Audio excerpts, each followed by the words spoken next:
Welcome to The Daily. It's Monday, November 7th with Greg Lalas. I'm Jason Saghini. What a day of action it was yesterday with the conference championships, Greg. Two games that really lived up to the billing. They really did, Jason. And when you look at the performances on the field, particularly of the Houston Dynamo and the LA Galaxy, this was a day that I think we're going to remember for a long time. Yes, we'll start in LA where the Supporters Shield champions had home field advantage. They took advantage of it. Now they'll have home field advantage in MLS Cup. Well, the LA Galaxy put on a complete professional performance in this one for a 3-1 victory over Real Salt Lake. However, there were a couple of moments when it looked like RSL were going to put them to task, if you will. Our own Jackie Pickering and Fidencio Enriquez were there at the Home Depot Center.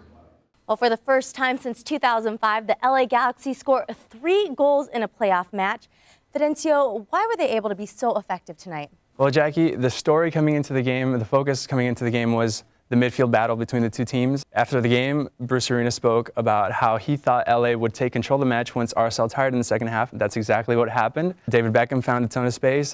He was able to send in one of those crosses that we all expect him to send and found Mike McGee. And then Landon Donovan found Robbie Keane, and Robbie Keane sealed it for LA.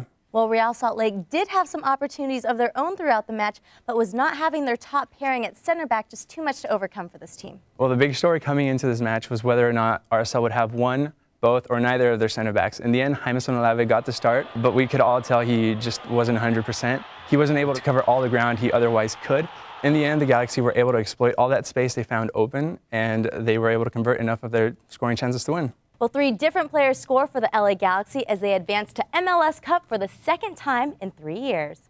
And we should mention, Greg, what a run Mike McGee has been on. 3 goals in 3 games now. Yeah, and all of them coming on assists from David Beckham. This link-up has been the difference maker for the LA Galaxy.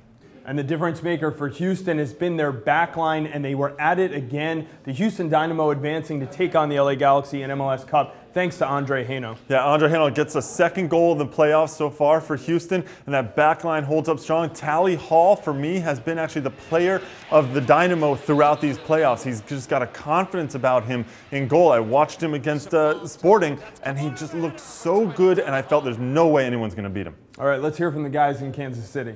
Thanks, guys. Well, Simon, the Houston Dynamo come up with a shocking 2-0 win over Sporting Kansas City, and they did it on the road here in a hostile environment, and they did it without their best player in Brad Davis. Just before the first half came to an end, a dramatic moment. Brad Davis going down with an injury. After the match, he told us he felt his quad pop. He knew he was done. And so the psychological blow that the Houston Dynamo suffered, they were able to overcome it.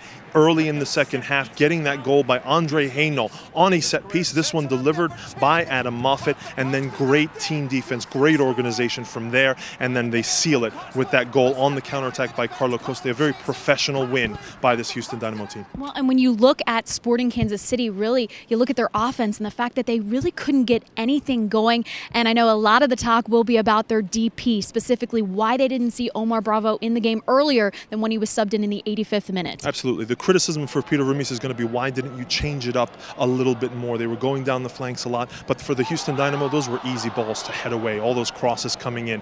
And you got to look to Omar Bravo. He said he was fit during the week, 100% fit, and judging by the fact that he left the stadium before the media could get to him, shows how displeased he was that he couldn't impact the game a little earlier. Well, and that will be, I think, what people are talking about for the next couple of weeks. Well, the Houston Dynamo did it. They head to LA now looking for their 3rd MLS Cup. Guys, back to you.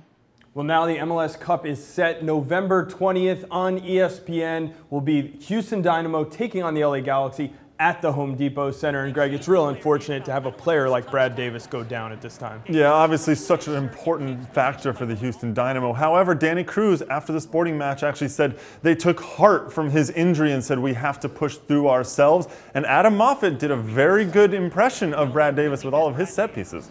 Well, Brad Davis could get some good news today as the MVP finalists will be announced. We'll hear the 3 names that will be up for the big award come next week at MLS Cup. Greg, we should also mention the U23 camp is starting today in Germany, and as players have been eliminated from the playoffs, they seem to be getting called into this camp. Last week, the New York Red Bulls, Juan Agudelo, 3 guys from the Philadelphia Union, and 2 more today in Luis Gil and Teal Bunbury. Yeah, Jay, Caleb Porter, the head coach for the U23 team, bringing in the big guns now that they've been eliminated from the playoffs. You think about Agudelo and Bunbury, these are guys with full team caps as well.